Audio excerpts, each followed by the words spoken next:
Hey guys, Jonah here, back, back with another beer review, and yeah, sorry I didn't do much over the weekend. Well, I did a lot over the weekend, including some drinking. I didn't do an upload, a proper upload on Saturday or Sunday. I did try to do a beer review from Weatherspoons while I was half cut, and it didn't go that well. If you want to have a look, why not go and check out that video? But yeah, I'm back in the corner of the room upstairs tonight, so I thought I'd do another beer. And this one is one of the last from the Scottish magazine. There's nothing really about this brewery. I don't know what's happening at Beer 52, but their magazine doesn't seem to tie in as well as it used to with what you actually get in the subscription box. Um, Maybe that's just me, but I don't know. They did have a thing. Well, let's show you the beer. So this is 71 Brewing. The beer is called Heavy Lifting. It's a Scottish heavy. It's not a wee heavy. It's a Scottish heavy, um, which is kind of a bit like a mild, sort of. Um, we'll talk about that in a minute. Anyway, it says Scottish heavy, dark amber beer. Let the malt shine through. 3.9%, which is you might think's a bit weird. And 71 Brewing is up in Dundee. There's a lot of beer places up in Dundee, which is cool. 71 Brewing, blah blah blah blah blah. They have a carbon capture, which is interesting. We can talk about that. Contains wheat and oats. Of course it does. And there is a QR code that hopefully will get you through to them. I'm going to see if they've got the ingredients, the full ingredients, but they don't. Okay, so Scottish heavy, like this one. Actually, I don't know. There's some dude there. Fruits of our labour. I wonder who says that. Um, yeah, Scottish heavy versus wee heavy. So you would have thought wee, if you know you're Scottish, wee means small. So it's heavy and wee heavy. But heavy is actually lighter than wee heavy, which is difficult to get your head round. But yeah, it's that way round. It was for me, I was like, wee heavy, isn't that small? That's a small, like a half heavy. But no, it isn't. Wee heavy's the strong beer, and heavy is the light beer. So it's like kind of stout porter and mild. You know, mild is mild. Well, mild is mild, isn't it? And stout is stout, and it should be that way around. But switch them round the other way, and then you've got it. And it doesn't have to be a dark beer. They could be. They're usually sort of amber beers and that kind of thing. But uh, a wee heavy, or in this case, a pint of heavy or a can of heavy. Um, yeah, it's usually a lighter beer and a darker beer. That makes sense.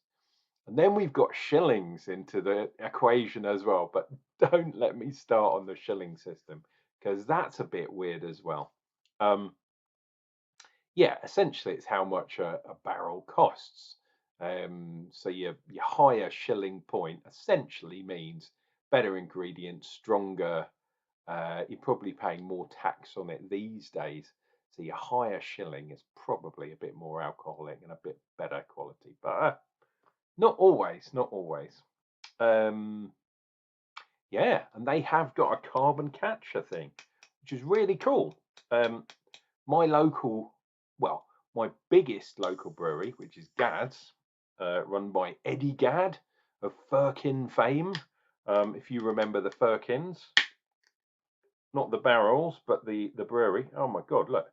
Wow, I've jizzed on myself. That's no good. Well, these trousers, my trousers, they need to go in the wash. Um, let us get this bad boy into a glass. Yes, has a carbon capture device. So when you brew beer, uh, the equation is more complicated than you think. But the shortened version, and I used this in my GCSE chemistry exam, I believe, if I can remember, years ago. Well, look at that. It's quite a big. Let's do that. That's 2 fingers at least. But look at that bad boy. Wow. Raging. Look at that carbonation in there.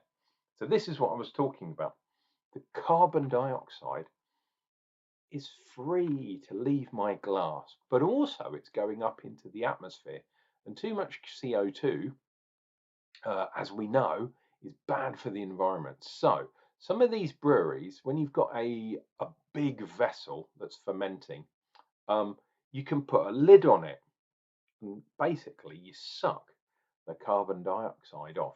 It's a lot more complicated than that. And then you can use that carbon dioxide and sell it to people, which is probably why breweries are doing it, because carbon dioxide got quite expensive back in the day. Or if you have pubs, you can use the gas to wow, that's getting bigger and bigger. My God, better start drinking that before it explodes. Look, it was 2 fingers before. Look at that, 3 fingers now. My God, and it's big, fluffy. Look, it's coming right out the top.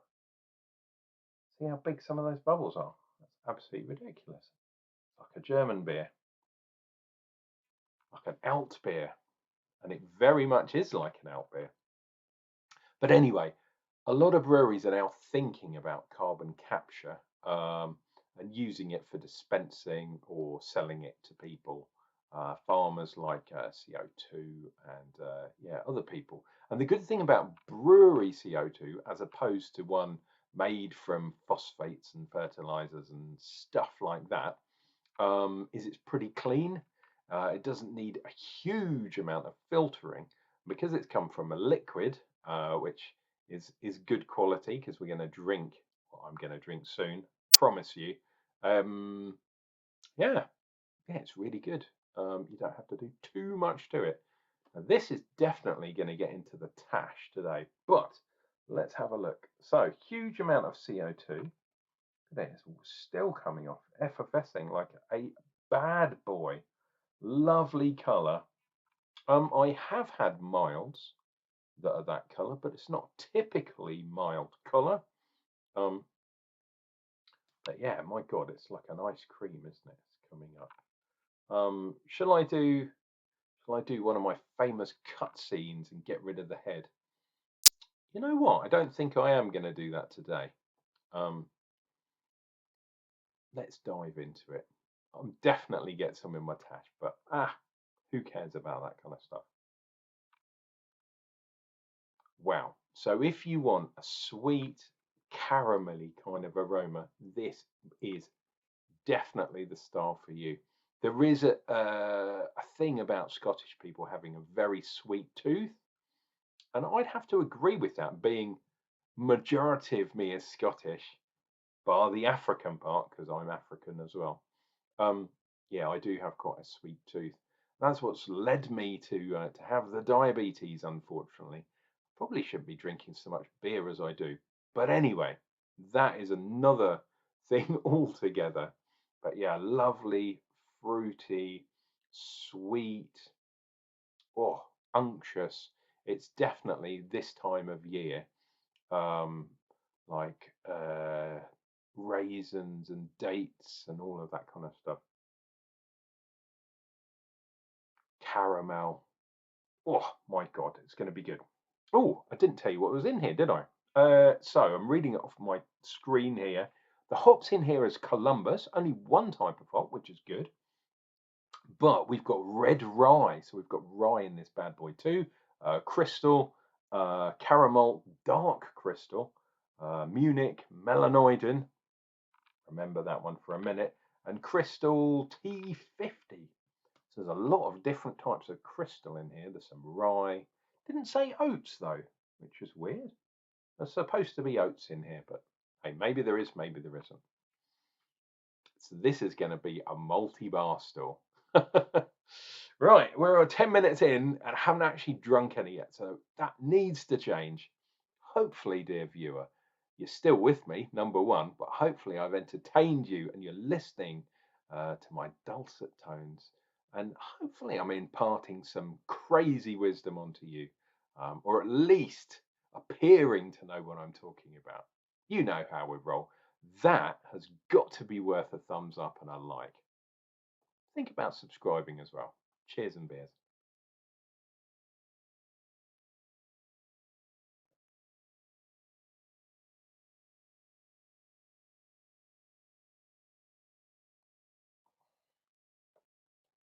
Oh, yeah, and that, wow, look at that lacing trail from outside the glass. But can you see, as soon as I drank, a lot of that head just fell in onto itself because it was really big carbon dioxide bubbles, and it just all, like when you make your what are they called, the oh, meringues. If you don't do it quite right, it can fall in on itself. Ah, never mind, dear viewer, never mind. There is a good amount of bitterness to this. Obviously, it's the sweet maltiness reigns supreme, like Jake Paul, unfortunately, over Mike. I was rooting for Mike. But in this particular brew, Mike would be the bitterness. And it is there. It's definitely there. I thought this was going to be really sweet, um, like some of those milk stouts, but it isn't at all. There is a good amount of bitterness to balance things out, but it definitely is sweet. I can taste the hops as well. That's nuts. It's not all about the bitterness. I can taste the hops in there too. Let's keep going. It's more like, pardon me, it's more like a traditional bitter, like an English bitter. Something like, yeah, kind of like an ESB. And don't forget, this is only 3.9% alcohol. So it's not a surprise that the sweetness is there because they probably killed the yeast somehow or done something. Um, but I'm really enjoying this bit. And I could have a few of these and then run a mile. Cheers.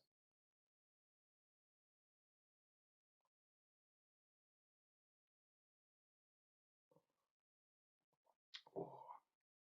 So the sweetness is there. I can taste it on my lips, on my mouth. And then the bitterness comes through. Um, yeah, it comes through with a bit of watery kind of refreshness that kind of washes the sweetness. But after that happens, the sweetness kind of comes back in there. We're getting all that maltiness. We're getting the biscuitiness. That's a word, biscuitiness. I don't know. It is now. Um, and the rye kind of biscuit, the rye gnarliness, that bread that we all supposed to eat, but none of us do. At least it's one of those breads that doesn't have sugar in it. Do you know what I mean? That's happening over here too. They're beginning to put sugar in bread. I mean, Jesus, why would you do that? It's absolutely crazy.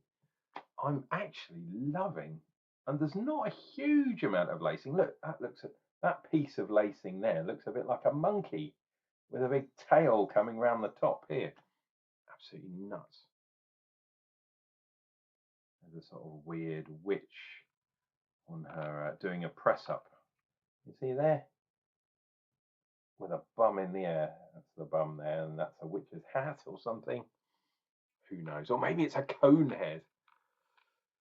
This is a 3.9% beer, remember that. And I haven't had any beers for a while. I went out yesterday, but I did not have any beers.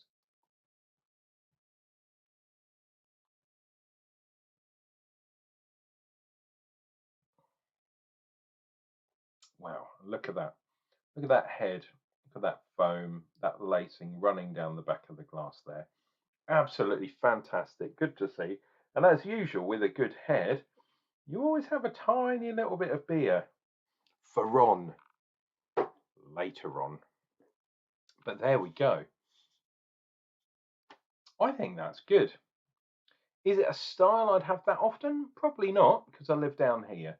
But if I was up in Scotland, I'd definitely be having some heavies. Here we go. Hopefully I'll focus on there. Ding, ding, ding. Heavy lifting. Dark, sweet, malty, 3.9%. And it's from 71 Brewing up in Dundee. That is really, really nice. Guys, I was going to talk to you about melanoid in malt, but I'm not going to. Maybe I'll save that for another day. Please take care of yourselves. Take care of each other. Don't worry, I'm going to be drinking plenty more beers real soon. By the way, I've actually finally ordered my my beer advent, and I have gone for the beer 52 one. I know. Why did you go for that? Because it is very, very easy. I was definitely going for a more local one, which was more expensive. It was up near 90 quid. But then I logged on over the weekend, and for some reason I'd missed the early pass, and it had jumped up to over 100. It was at 115 quid or something like that for 24 beers, and I was thinking, Jesus, that's a bit too much, a bit too rich for me, because I'm a poor man, unfortunately. But yes, I'm going to be doing the Beer 52 Advent box this year. So look out for that in December. But as I said before, don't panic in the meantime. There's still some November drinking left, and I'll be drinking that coming up real soon.